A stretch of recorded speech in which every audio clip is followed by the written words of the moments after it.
¿Escuchan bien? Bueno, muy bien, gracias. Su amigo y servidor José Ramón Carrillo, Joserra, para todos ustedes en su programa Fiscametría Global. El día de hoy, bueno, nuestro tema a tratar, a comentar, a platicar, va a ser el tema sobre el lavado de dinero en el fútbol, ¿verdad? Bueno, pues es un tema, no es de moda, independientemente de la situación por ahí que ya hace unos días, hace un par de semanas, salió a la luz pública respecto, bueno, pues a dos figuras aquí en México ligadas con personas del narcotráfico. Bueno, eso dicho por el Tesoro de Estados Unidos. Están en proceso de desahogar pruebas en las partes acusadas, sobre todo estas partes esas personalidades que pues se publicaron en una lista, ¿verdad?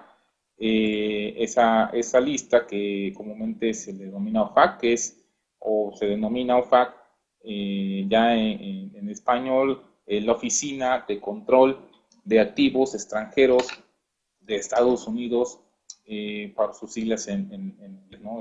Traducido al español.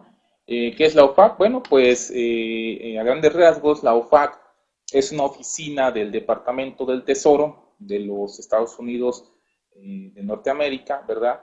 Que identifica países, identifica terroristas y narcotraficantes sancionables de acuerdo con las leyes de Estados Unidos. Entonces, vuelvo a repetir, ¿qué es la lista OFAC? Es la Oficina de Control de Activos Extranjeros de Estados Unidos, en este caso allá en Norteamérica, ¿no? En Estados Unidos, Norteamérica, ¿verdad?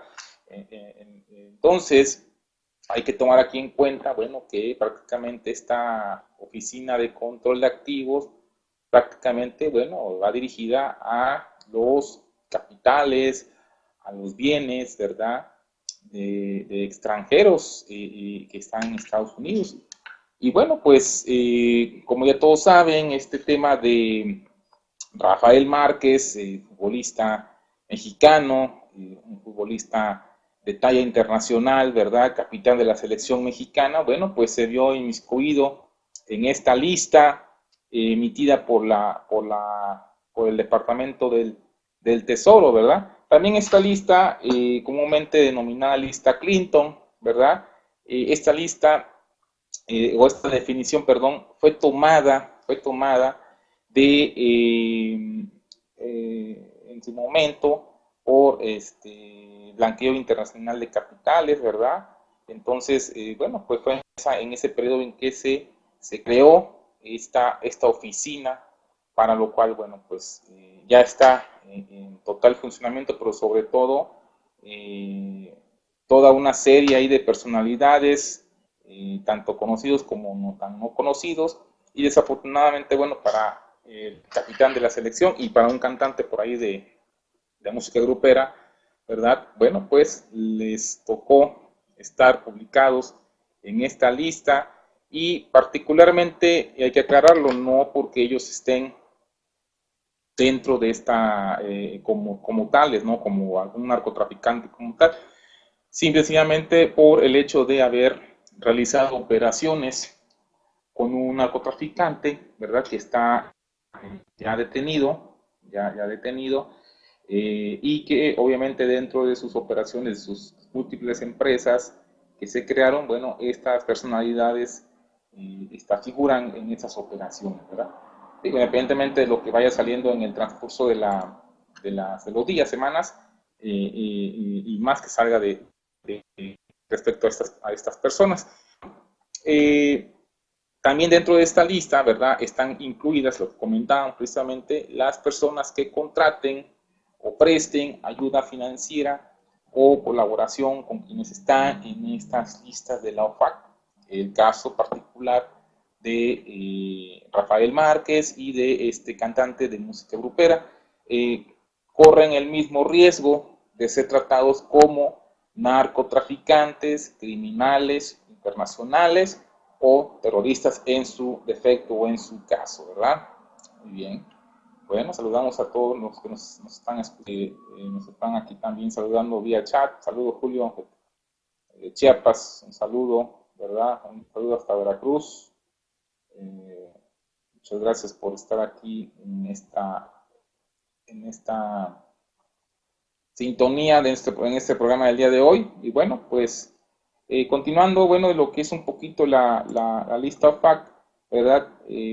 También comúnmente llamada lista negra, pues es expedida con base en leyes, ¿verdad? Que se aprobaron en el Congreso de los Estados Unidos. Dentro de estas leyes, entre las más importantes están la Ley de Facultades de Emergencia Económica Internacional, ¿verdad? Están las leyes contra terroristas y narcotraficantes. También está ahí contemplada la ley de designación de cabecillas extranjeros del narcotráfico, la ley Patriot, la ley de control de lavado de activos, ¿verdad? Ley del secreto bancario, ley de reforma de sanciones comerciales y fortalecimiento de las exportaciones. Imagínense, estas leyes ya están, como comentamos, están aprobadas por el Congreso de los Estados Unidos. No solamente está esta ley de esta lista of fact, pero hay otras leyes muy ya publicadas ya en acción, que realmente, bueno, pues Estados Unidos a la vanguardia, como en su momento lo ha venido haciendo México, ya en un paso más, pues, con un poquito más de fluidez, porque, bueno, pues Estados Unidos siempre ha estado a la vanguardia en ese aspecto con estas leyes, ¿verdad? Sobre todo las leyes terroristas. Finalmente, bueno, por los intereses y demás que se manejan, ¿no? Pero bueno, en este caso quise mencionar estas leyes que son similares a la OFAC y que, bueno, pues están en constante monitoreo de todas las personas que realizan este tipo de operaciones, ¿verdad? Bueno, también hay que hacer una mención aquí que la OFAC, ¿verdad? La Oficina para el Control de Activos Extranjeros, pertenece al Departamento del Tesoro de los Estados Unidos, ¿verdad? Principalmente una de sus funciones es de administrar sanciones económicas y comerciales contra gobiernos extranjeros, ¿verdad? Contra terroristas, contra narcotraficantes, contra personas vinculadas a la proliferación de armas de destrucción masiva. Esta oficina está adscrita al Departamento del Tesoro, como ya lo comentamos, y quien a su paso también administra, ¿verdad?, una serie de leyes que imponen sanciones económicas, como ya lo hemos visto precisamente con estas personas, ¿verdad?, que en su momento, bueno, colaboraron financieramente o operacionalmente y con quienes están en la lista de los PAC, como en su momento, bueno, ya lo hemos dicho de este narcotraficante que, bueno, salió hace unas semanas detenido aquí en la Ciudad de México. Bueno, en México, no desconozco dónde, si fue en la Ciudad de México, pero bueno, fue detenido en julio pasado, ¿verdad? Y bueno, dentro de estas mismas actividades que se realizan, ¿verdad? Pues es precisamente realizar, o con el fin de realizar los objetivos de la política exterior norteamericana. Prácticamente, pues es una ley proteccionista prácticamente para ellos mismos, ¿verdad? Y que obviamente, bueno, ya tiene un antecedente ahí, que ya habíamos comentado, cuando se expidió y se entró en acción. La lista OFAC como tal, o ingresar en la lista OFAC, ¿qué significa para las personas, para los individuos, para las empresas? Bueno, prácticamente significa que para estos mismos, ¿verdad?, se exponen a sanciones impuestas según lo que establezca en este caso el Departamento del Tesoro, ¿verdad? ¿Y qué es prácticamente esas sanciones? En primera instancia, el congelamiento de cuentas bancarias es algo de primera constancia de lo que una vez que estés en esta lista negra, ¿verdad? Que prosigue, bueno, el congelamiento de estos activos que tienes en tus cuentas bancarias, de tus bienes también, ¿verdad? Y obviamente algo muy importante aquí, la prohibición a ciudadanos norteamericanos, en este caso allá en Estados Unidos, ¿verdad?, de realizar transacciones comerciales y financieras con los acusados. Es por eso que por ahí veíamos que, por ejemplo, el jugador Rafael Márquez, prácticamente, bueno, pues él sus bienes en Estados Unidos, ¿verdad? También las firmas internacionales que son, en este caso particular, norteamericanas, le quitan el apoyo del patrocinio, como lo fue en su momento, y ya por ahí explicaron, ¿verdad? La firma deportiva Nike, prácticamente, precisamente se lo quita. ¿Por qué? Porque en este caso la lista OFAC es muy clara, ¿no? En esta ley establece que, bueno, pues ningún ciudadano norteamericano puede realizar operaciones comerciales o transacciones comerciales y financieras con los que están en esa lista o con las personas que están acusadas, ¿verdad? Entonces, bueno, pues es importante aquí que no solamente es estar en la lista, sino que hay una consecuencia, independientemente, una consecuencia moral que les traen esas listas de manera indirecta o muy indirecta que pueda ser, ¿verdad? Hasta que no se le demuestre lo contrario a estas figuras, ¿verdad? Esa imagen moral, esa pérdida de imagen moral que tienen las personas en esta lista no solamente va hasta ahí, sino va también a una cuestión de que afecta su patrimonio. Entonces, bueno, pues aquí ya prácticamente se están viendo los efectos a estas dos figuras, como son Rafael Márquez y Julián Álvarez, donde, bueno, ya cada quien por su lado han visto el efecto de esta publicación en estas listas, ¿verdad? Y bueno, pues como en Estados Unidos las leyes se aplican por igual a las entidades o personas que presten servicios o auxilien, aquí estén incluidas en la lista de sanciones administradas, ¿verdad?, por la OFAC.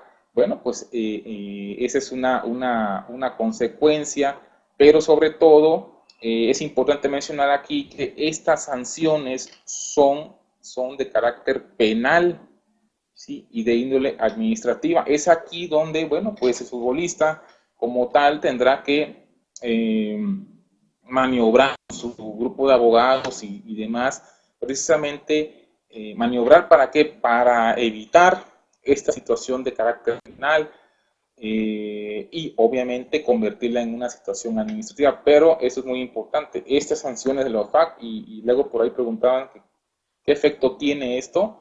Y alguien decía por ahí en algún comentario que, bueno, pues esto nada más es cuestión de aclarar y demás y cuestión administrativa. No, la OFAC como tal, ¿sí? Tiene estas dos vertientes sobre las sanciones. Tiene una perspectiva penal y una perspectiva de índole administrativa. Lo importante es que el Departamento de Estado, ¿verdad?, que se apoya en importantes leyes federales y organizaciones mundiales, ¿verdad?, precisamente que combaten la delincuencia organizada, combaten precisamente el lavado de dinero, pues se apega principalmente a estas organizaciones, como en su momento lo realiza con el Grupo de Acción Financiera Internacional, el Grupo Gafi, que ya hemos hablado innumerables ocasiones de este foro internacional, y que precisamente el Gafi, en su afán ya en los últimos años y prácticamente desde su creación, en su afán de combatir el lavado de dinero a nivel internacional, de normar todas las reglas para la prevención del lavado de dinero y lavado de activos, ¿verdad? Bueno, pues ya hemos comentado por ahí, están publicadas sus 40 recomendaciones, pero también dentro de los documentos que obran en su poder, publicados del lavado de dinero, también ha publicado artículos y algunas tipologías, ¿verdad?, referente al lavado de dinero en el fútbol. Entonces, el grupo Gafi es bueno comentarlo, y sobre todo para aquellos que estamos metidos o están metidos en la asesoría precisamente en materia de prevención y lavado de dinero, para aquellos auditores en materia de lavado, auditores externos en lavado de dinero, para aquellos contadores, auditores certificados en materia de lavado de dinero. Bueno, el grupo Gafi y demás no solamente va hasta lo que son sus 40 recomendaciones o hay para su mandato, ¿no? El grupo Gafi tiene publicaciones de varios sectores en el mundo, ¿verdad?, donde se presume hay lavado de dinero. Es por eso que yo siempre digo, en materia de prevención y lavado de dinero, no todo es ley Piorpi, ¿sí? No todo es actividad vulnerable. ¿De dónde creen ustedes que proviene la ley federal, verdad? En este caso, la ley antilavado, ¿verdad?, donde precisamente se publican, donde se detallan todas las operaciones vulnerables en las que se puede presumir, ¿verdad?, que hay lavado de dinero, pues precisamente de una recomendación precisamente que es la de prevención y lavado de dinero, la tipificación del lavado de dinero, ¿verdad? Bueno, eso es parte, pero realmente en materia de prevención y lavado de dinero hay muchísimo más situaciones, hay muchísimo más argumentación como para solamente delimitar en México que el lavado de dinero va a estar establecido, o la prevención más bien del lavado de dinero va a estar establecido solamente en una ley fiscal, ¿sí? Entonces, bueno, pues el Grupo de Acción Financiera Internacional tiene publicado un documento, lo publicó por allá del 2008, precisamente se llama, o bueno, palabras más, palabras menos, lavado de dinero en el deporte, ¿sí? Y particularmente tiene un anexo en particular en donde se glosa el fenómeno de lavado de dinero en el fútbol internacional, ¿verdad? Entonces, bueno, es importante esto comentarlo para que, bueno, pues ustedes también estén sabidos de que no todo es ley Piorpi en México, ley antilavado. Algunas personas, bueno, de repente ahí nos están, tenemos algunas opiniones encontradas, donde, bueno, los que en su momento hemos analizado, hemos leído por cuestiones en materia de prevención y lavado de dinero, ¿verdad? Otras lecturas, otras normatividades, como ya hemos comentado, la normatividad internacional, como puede ser el Grupo Gafi, el Grupo de Acción Financiera Internacional, el Comité de Supervisión Bancaria de Basilea, ¿verdad? El Grupo ECNU, el Grupo Goldsberg, ¿verdad? Y sobre todo toda la normatividad que se publica por parte de la ONU con sus distintas vertientes, ¿verdad? Y que, bueno, pues juega un papel muy importante. También por ahí comentábamos precisamente de la tipificación de todo el proceso, precisamente el proceso para efectos de la auditoría, ¿verdad?, en entidades que son obligadas precisamente y como tal están obligadas, están supervisadas por la Comisión Nacional Bancaria de Valores, precisamente donde se incluye todo el proceso previo a la prevención del lavado de dinero. Precisamente está estipulado también en el artículo 115 de la Ley de Instituciones de Crédito, ¿verdad?, donde, bueno, ya hemos comentado en otras ocasiones, donde se habla desde el conocimiento del cliente, ¿verdad?, una serie de actividades que se tienen que realizar, donde también, bueno, se establece la figura de los reportes, de las operaciones, de los reportes que se deben emitir, ¿verdad?, por parte de estas entidades obligadas hacia la Comisión Nacional Bancaria de Valores y demás, ¿verdad? Entonces, bueno, pues entonces esto es algo muy, muy, muy importante que lo sepamos, pero sobre todo es una situación de envergadura ya internacional, no solamente lo estamos viviendo en México, ya prácticamente ahorita le tocó a estas figuras, ya hemos tenido otros casos. Más adelante por ahí tomaremos, no sé si nos dé tiempo en este lapso, sino en la segunda parte de este tema, porque lo vamos a clasificar en dos partes. Precisamente vamos a ver por ahí, dentro del fútbol, ¿verdad? Eh, los casos del grupo de lo que es FIFA, ¿verdad? El máximo órgano rector del fútbol internacional, donde también, bueno, ya salió a la luz hace años precisamente un problema no solamente de corrupción, sino también algunas situaciones de lavado de dinero, ¿verdad? También por ahí mencionaremos el caso del Barcelona, también tiene un caso en particular de jugadores en las transferencias donde, bueno, pues se presume una actividad de lavado de dinero y algunos casos que iremos viendo, ¿verdad? Donde precisamente, bueno, pues sale a reducir esta situación del lavado de dinero. Muy bien. Bueno. Ya que más o menos vimos de manera general lo que es la lista OPAC, ¿verdad? Las sanciones que establece. Bueno, pues digo, hay mucho que platicar sobre esta lista OPAC, pero bueno, nuestro principal objetivo del día de hoy prácticamente es hablar sobre eh, el lavado de dinero en el fútbol, ¿verdad? Y como es sabido, ¿verdad? Los delincuentes han demostrado su capacidad de adaptación a la nuevas formas, nuevos canales para lo que es el lavado de las ganancias obtenidas por medio de alguna actividad ilegal, ¿verdad? Y el deporte es uno de los muchos sectores que se exponen al riesgo de verse afectados por un dinero mal habido.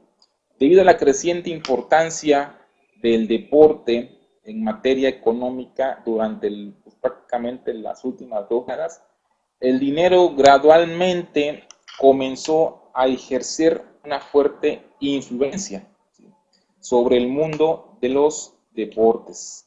Es por eso que esta misma afluencia ha tenido efectos pues, positivos en ganancias y demás para este sector, pero también es importante mencionar que ha tenido muchas consecuencias negativas. Las técnicas de lavado de dinero que se utilizan varían de básicas, o sea, desde las básicas hasta las complejas. Incluyen el uso de dinero en efectivo, transferencias transnacionales, ¿verdad?, paraísos fiscales, compañías o empresas pantalla o fachada, como las conocemos, se ha venido hablando de ellas, profesionales no financieros, que prácticamente aquí entran las actividades profesionales no financieras delegadas por parte también del GAFI, ¿verdad?, que son pues las que podemos realizar nosotros como colegas, como profesionales, como contadores, como abogados, ¿verdad?, notarios y demás, y las personas políticamente expuestas, que son, ya hemos también comentado cuando hemos hablado del tema del lavado de dinero, quiénes son estas personas políticamente expuestas. Son aquellas, bueno, que tienen un puesto político, un puesto en cierto sector de la función pública, ¿verdad?, o dentro de alguna jerarquía ahí de la milicia y demás. Bueno, pues también esas personas son identificables como tal, como expuestas. Ya hemos visto en los casos de los políticos, gobernadores, ¿verdad?, son personas políticamente expuestas. Y bueno, en muchos casos se identificaron conexiones con otras tipologías de lavado de dinero. Es por eso que yo les comentaba, el GAFI tiene un documento publicado de tipologías en materia del fútbol internacional. ¿sí? Y obviamente, bueno, esas tipologías del lavado que están conectadas son ampliamente conocidas, tales como el lavado de dinero basado en el sector del comercio exterior. Ya hemos comentado el uso de profesionales no financieros, ¿verdad? Y las organizaciones sin fines de lucro, como son en México las asociaciones civiles, que, bueno, estas asociaciones muchas veces llegan a ser vulnerables, ¿verdad? Por la figura, por su giro, por su actividad, ¿verdad? Y llegan a incluirlas dentro de, de esta actividad ilegal que es el lavado de dinero, ¿verdad? Bueno, también por ahí hemos también reconocido las tipologías, ¿verdad? La legitimación de activos a través del mercado de títulos de valores, ¿verdad? Del sector inmobiliario y de la industria de los juegos de azar, ¿verdad? En este caso, la industria del deporte pues constituye uno de los muchos sectores que podrían o que son prácticamente resultar atractivo para los delincuentes con la intención de pues legitimar los activos y obviamente pues merecer mayor consideración, mayor importancia, dándose el amplio alcance de las transacciones monetarias, el incremento de la cantidad de personas también involucradas, ¿verdad? Entonces, es por eso, y hacía yo el comentario muy importante, les recomiendo por ahí bajar, si gustan, ese documento, ¿verdad? En junio del 2008, el Grupo de Acción Financiera Internacional decidió investigar el lavado de dinero en el sector del fútbol, ¿sí? Con el fin de comprender mejor el proceso de lavado de dinero, ¿verdad? En este sector en particular. Las maneras en que los criminales, ¿verdad? Pueden conectar o conectarse con las actividades económicas del club, de la institución y demás, y el modo en que el dinero mal habido, el dinero ilegal, ¿verdad? Puede infiltrarse en algunas actividades legítimas, que prácticamente esa es la esencia del lavado de dinero, ¿verdad? Países como Argentina, Bélgica, Brasil, Francia, Irlanda, los Países Bajos, Noruega, Suecia, Suiza y el Reino Unido, ¿verdad? Se unieron a este proyecto del grupo Gafi, ¿verdad? Dieron sus aportes a este estudio que realizó el Grupo de Acción Financiera Internacional, ¿verdad? Y bueno, pues el informe fue redactado, este informe fue redactado con el apoyo del subgrupo en materia de delitos impositivos y lavado de dinero de la OCDE, de la Organización para la Cooperación y el Desarrollo Económico, ¿verdad? Esto obviamente a la vista, ¿verdad? De la creciente importancia del deporte en materia económica y social, ¿no? Sabemos que el fútbol pues no solamente es una situación, o sea, un desarrollo económico, es un fenómeno social, ¿verdad? Y que cada vez obviamente se vuelve más popular en cada rincón de los países de todo el mundo, ¿verdad? Y pues, y obviamente también esta importancia del deporte, ¿verdad? Cada vez mayor también las ganancias que se obtienen dentro de, de esta actividad, ¿verdad? El dinero ahora ejerce prácticamente una fuerte influencia sobre el mundo del deporte, en particular el fútbol. La influencia de los enormes montos de dinero, pues, como hemos comentado, se ha producido bastantes efectos positivos, pues obviamente en donde, pues en el incremento de instalaciones deportivas, la disponibilidad para albergar una mayor cantidad de personas, los estadios, ¿verdad? Cada vez vemos estadios prácticamente parecen una nave espacial o traída de otro mundo, ¿verdad? Donde pues se tiran billetes al por mayor. Pero sin embargo, este dinero también acarrea consecuencias negativas, ¿verdad? Dada la cantidad de dinero implicada, el monto, ¿verdad? El riesgo de fraude y la corrupción es muy alto. como tal, también puede utilizarse como un canal para el lavado de dinero. Eh, ¿Qué deportes en particular? Digo, ahorita estamos hablando del fútbol, pero a partir de la revisión obviamente, de lo que hizo Gafi, ¿verdad? De los resultados, particularmente a los países que acabé de mencionar, ¿verdad? Eh, ¿Cuál fue el efecto de ese estudio, ¿verdad? Y bueno, entre ellos puedo identificar varios deportes vulnerables o de activos, los deportes habitualmente señalados como vulnerables al dinero delictivo son el fútbol en particular. Pero dentro de ese cuestionario que Gafi emitió a estas naciones que mencioné hace unos minutos precisamente para valorar y analizar el lavado de dinero en el fútbol o en los deportes, el fútbol fue en primera instancia el primer deporte como tal, con estas vulnerabilidades. Pero también están contemplados deportes como el cricket, el rugby, las carreras de caballos, el motociclismo, por obvia razón el automovilismo, el hockey sobre hielo, el básquetbol y el voleibol, ¿verdad?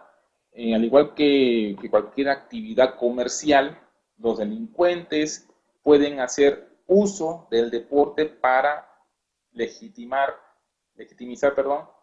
las ganancias que provienen de un delito o para perpetrar actividades ilegales en busca de una renta financiera y obviamente perder todo el origen de estos recursos, de esos activos, ¿verdad?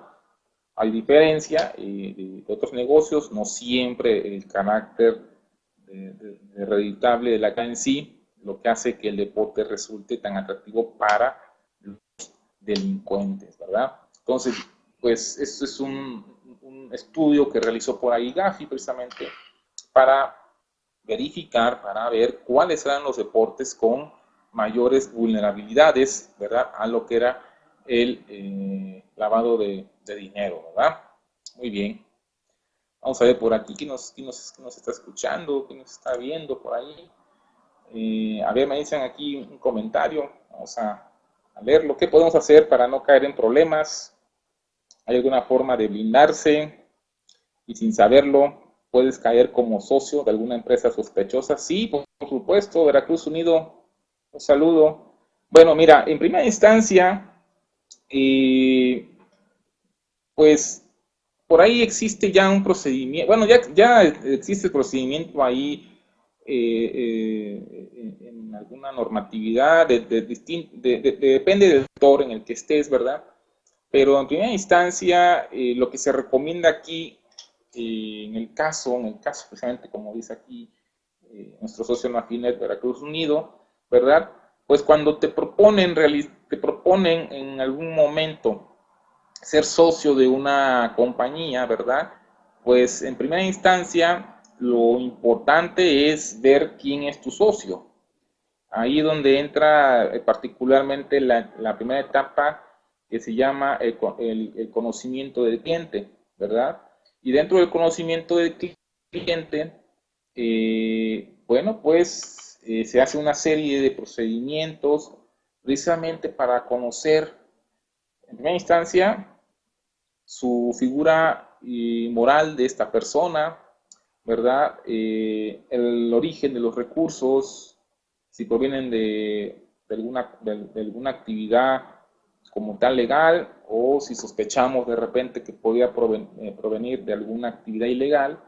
¿Sí? Creo que de primera instancia hay que ser consciente y hacer ese intercambio de información, ¿verdad? Para poder corroborar su sustentabilidad. Esa es de primera instancia. Para blindarse, obviamente, bueno, más que blindarse, yo creo que en primera instancia es conocer de antemano las actividades que puede tener nuestro cliente, nuestro proveedor, nuestro socio, ¿verdad?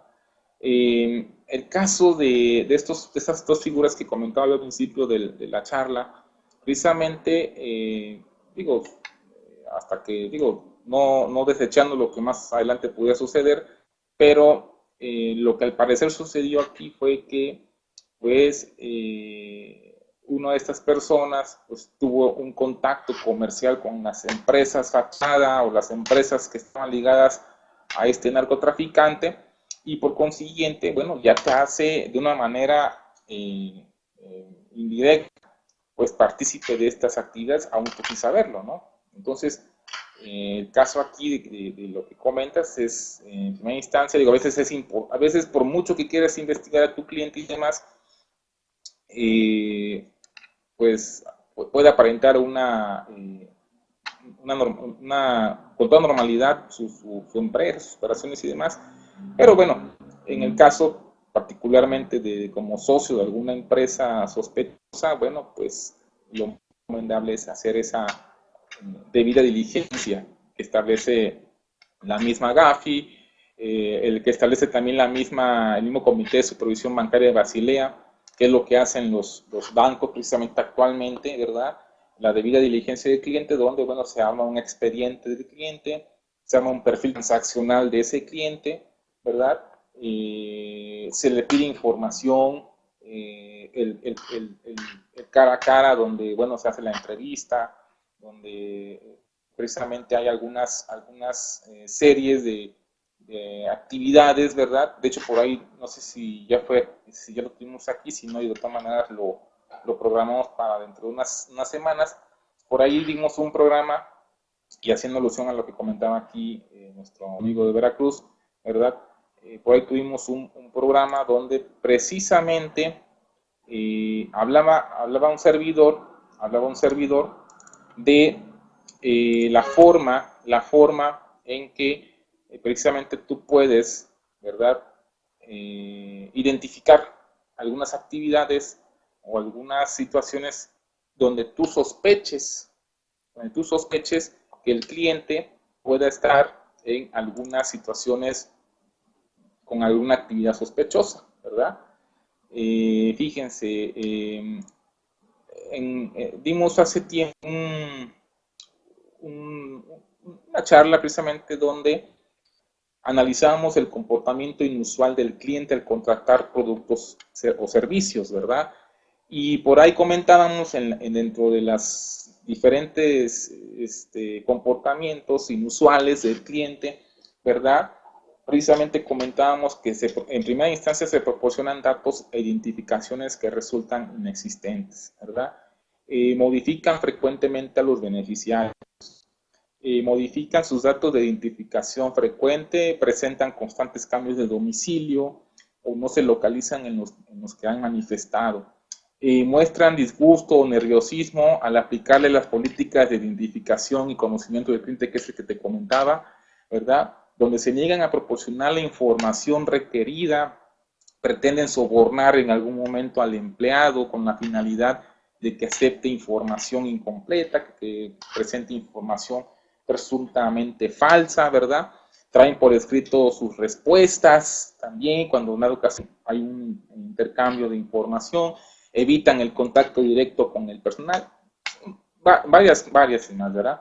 Tratan de ocultar la identidad del propietario real, solicitan en su defecto ser atendidos por determinado empleado de la entidad, de la institución o donde estés haciendo ese tipo de contrataciones de productos o servicios, ¿verdad?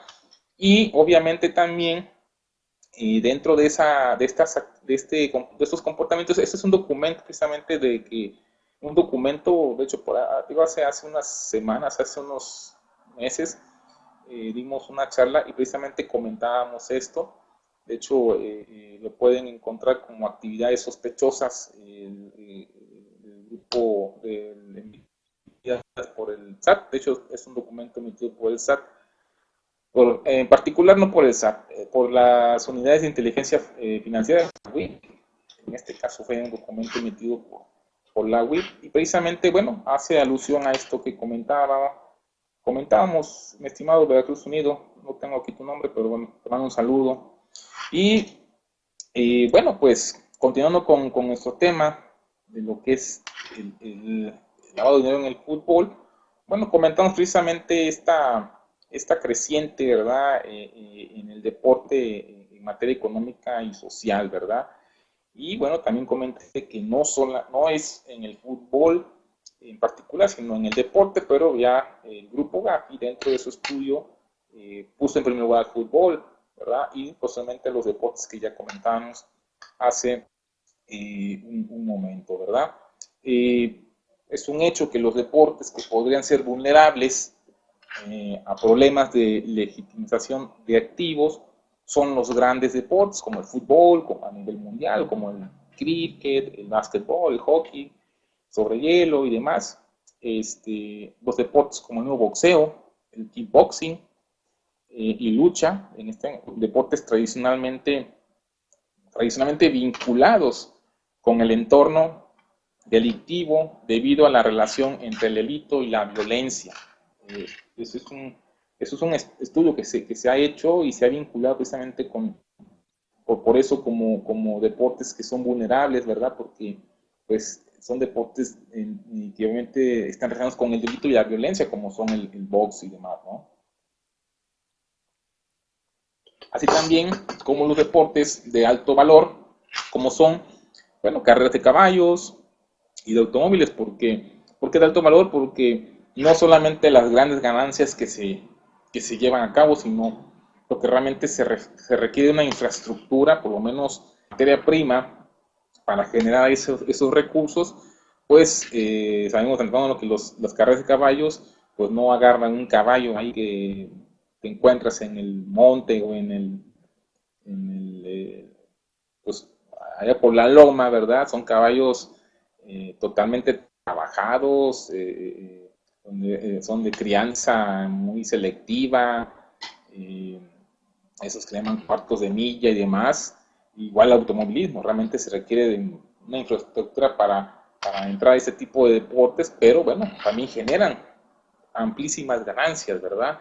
Y obviamente en los que existen amplias oportunidades de lavar grandes sumas de dinero, ¿verdad? Entonces, los deportes que requieren transferencias también, en este caso de alto valor, de jugadores como el fútbol, en el caso de, no sé, los clubes europeos, ¿no? Barcelona, el Real Madrid, donde hacen transferencias de 200, 300 millones de euros por un jugador, ¿no? Entonces se ve mucho dinero, pero sobre todo efectivo involucrado.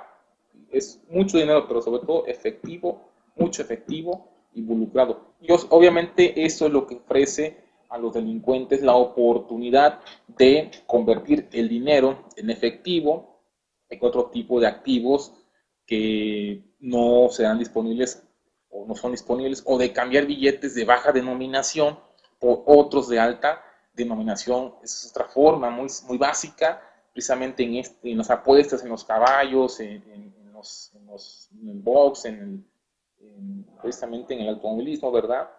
El canje de esas denominaciones, ¿verdad? Y esto significa que virtualmente todos los deportes podrían ser el blanco de la delincuencia, obviamente, aunque por distintos motivos, ¿verdad? Por ahí el Grupo de Acción Financiera Internacional, déjenme comentarles, es un dato muy importante, por allá del 1998, ya había señalado que las apuestas de carreras de caballos ofrecen amplias oportunidades para el lavado de dinero. Se han creado circuitos para organizar compra sistemática de los tickets, ¿verdad?, ganadores de sus titulares legítimos.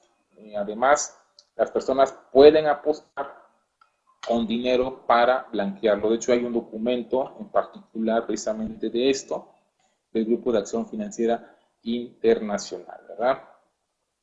También por ahí, hablando de los deportes que han estado sumergidos en este fenómeno del lavado de dinero, la Liga Nacional de Hockey, como dato, ¿verdad? La NHL en Estados Unidos está integrada por 30 equipos de Estados Unidos y de Canadá. Cuentan con casi 1 millón de jugadores inscritos y es una de las ligas deportivas que más dinero hace en el mundo. El deporte también es popular en Rusia. Los países escandinavos y del centro de Europa, como es el caso de la República Checa, tienen muy arraigado este deporte. Se dice que la mafia rusa siente atracción por el hockey, ¿verdad? Tanto en la ex Unión Soviética como en el exterior, ¿verdad? Es muy sabido en este mundo del deporte, en el lavado de dinero, ¿verdad? Precisamente que ellos como mafia, pues han obtenido grandes ganancias precisamente de este deporte que es el hockey. Y obviamente, bueno, pues no lo dudo, ¿verdad? Existen diversos casos célebres de extorsión por parte de los mafiosos rusos contra rusos que juegan en la misma NHL. ¿Sí? Y también hay ejemplos de filtración en franquicias de hockey, no solo en parte o por parte de los delincuentes, que son oriundos de Rusia. ¿Sí? Las apuestas sobre los partidos de hockey y por internet, sumado al arreglo fraudulento de los partidos, es la otra forma, la otra manera en que los delincuentes pueden lavar millones de dólares sin levantar sospechas, ¿verdad? Por último, para correctamente concluir con nuestro programa del día de hoy, y continuamos la semana siguiente con este mismo tema, sería la segunda parte. ¿Por qué el fútbol? Si deseamos irnos al interior o interiorizarnos sobre el lavado de dinero por medio del deporte, pues el fútbol es una opción obvia, ¿verdad? Ya que por amplio margen es el deporte más grande del mundo. Actualmente, o promedio, porque no se han hecho los últimos estudios, pero hay 38 millones de jugadores inscritos y 5 millones de árbitros y funcionarios dentro del fútbol. El fútbol se juega en todo el mundo y es el deporte con mayor popularidad en muchos países. El fútbol cuenta con una amplia base de apoyo desde fanáticos, no solamente son jugadores, fíjense, desde los fanáticos, ¿verdad? Desde ahí empieza la base del fútbol, la base de apoyo, fanáticos leales que concurren semanalmente a los partidos que disputa su equipo. Bueno, aquí son cada 15 días, o a veces si hay doble fecha, bueno, se van al estadio. En su efecto, bueno, yo he ido también a algún partido de fútbol, no soy fanático, pero bueno, hemos propiciado esta base, ¿verdad?, de apoyo a los clubes, ¿verdad? Y bueno, desde ahí, desde los fanáticos leales que concurren cada 15, cada semana, que se disputa un partido de su equipo, hasta espectadores pasivos, la gran mayoría de nosotros, ¿verdad?, frente a un televisor, a una pantalla, ya sea en el hogar, en el bar, donde gusten, ¿verdad?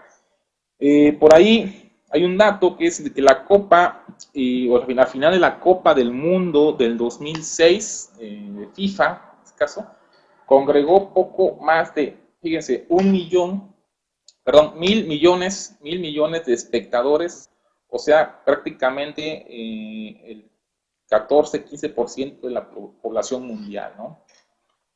Estos datos que estoy dando presentes para que podamos más o menos dimensionar la forma en que el fútbol ejerce una influencia muy importante en gran parte del mundo, ¿verdad? Bueno, el mercado del fútbol profesional ha experimentado un significativo crecimiento debido al proceso de comercialización iniciado por allá de la década de los 90, ¿verdad? Las sumas de dinero invertidas en el fútbol crecieron de manera estrepitosa y finalmente, como consecuencia de que el aumento en los derechos televisivos y lo que le llaman el sponsoreo a nivel empresarial, ¿verdad? Simultáneamente y de manera lineal, ¿verdad?, el mercado laboral de los jugadores profesionales del fútbol también experimentó un proceso de globalización. Estamos hablando ahí de cada vez de jugadores de fútbol que han sido contratados por equipos fuera de su país, ¿no? Eso lo vivimos hace 6 años, vamos aquí en México hace 8 años, donde apenas empezaban a sobresalir ya, pues de manera regular los jugadores. Prácticamente en la actualidad ya es con muchísimo más continuidad que los jugadores cada vez salgan de sus fuera del país, ¿verdad? Y sean contratados por equipos pues extranjeros, ¿verdad? Y pues lo que se paga ahí en las transferencias de estos mismos jugadores han alcanzado niveles sorprendentes. Por ahí tenemos el caso, déjenme nada más documentarlo bien, de un jugador mexicano, precisamente que también, no recuerdo qué equipo de fútbol europeo se fue, por ahí también está vinculado con alguna, entonces la transferencia está vinculada, no él, pero la transferencia como tal está vinculada con algún narcotraficante por ahí famoso. Sí, lo vamos a documentar con los demás que vamos a ver la semana siguiente, ¿verdad? Bueno, pues son prácticamente ya las 12. Agradezco a todos nuestros amigos. Veracruz Unido, gracias, estimado José Ra, muy completa la información, gracias. Tiene que ser pura sangre, importante tema, gracias, estimado. Claro que sí. Dice por ahí Adalberto Sonora, buen día, mismo caso para los comisarios de las sociedades. Y a ver, aquí había un caso. O sea, antes de irnos, nada más, ¿qué podemos hacer para que hay una forma de blindarse? Y por cierto, ese señor era dueño de uno de los equipos de fútbol de segunda división. Bueno, ya hemos comentado ese caso, mi estimado Veracruz Unido. En efecto, bueno, pues lo que comentábamos, ¿no? Todo lo que es la debida diligencia del cliente y demás. Por aquí dice Adalberto de Sonora, dice, buen día, mismo caso para los comisarios de las sociedades. Sí, también, digo, el ser comisario, el ser depositario, bueno, perdón, no, el comisario de las sociedades, prácticamente lo que hace el comisario es vigilar, es una especie de contralor, me estoy confundiendo, perdón, por ahí. Sí, pero finalmente también lleva una responsabilidad porque el comisario prácticamente es el encargado de verificar o hasta en su defecto de redactar los informes de control interno, de los estados financieros y demás. Entonces, como tal, llega a tener una responsabilidad, ¿no? Entonces, bueno, es importante sí también saber en qué empresa estamos siendo comisarios. Es muy común que luego como contadores, auditores nos lleguen a considerar las empresas a las que estamos dictaminando como comisarios. Bueno, el mismo caso que comentábamos, ¿no? Y muchas gracias a los que nos escucharon. Gracias, José de Jalisco. Así es, Adalberto, ya ves que ni te piden permiso y quedas con ese cargo. En efecto, es muy importante que todo esto que te propongan siempre sea de una manera muy formal, sabiendo también qué tipo de empresa se está realizando el apoyo de comisario, pero sobre todo, obviamente, siempre establecer bien esa responsabilidad. Como dices, de repente ni siquiera te avisan y ya estás como comisario. Entonces es importante siempre supervisar y monitorar esta actividad. Muchas gracias, mis estimados amigos. Agradezco de antemano su atención el día de hoy. Su servidor, José Ramón Carrillo Morales, Joserra, para todos ustedes. Pues los espera el próximo lunes a la misma hora, a las 11 de la mañana, en su programa Fiscametría Global por Anafinet, integrando la cultura fiscal en México. Muchas gracias. Que tengan excelente inicio de semana. Les mando un fuerte abrazo a todos ustedes y nos vemos a la próxima. Gracias, Santi. Un gusto, gracias.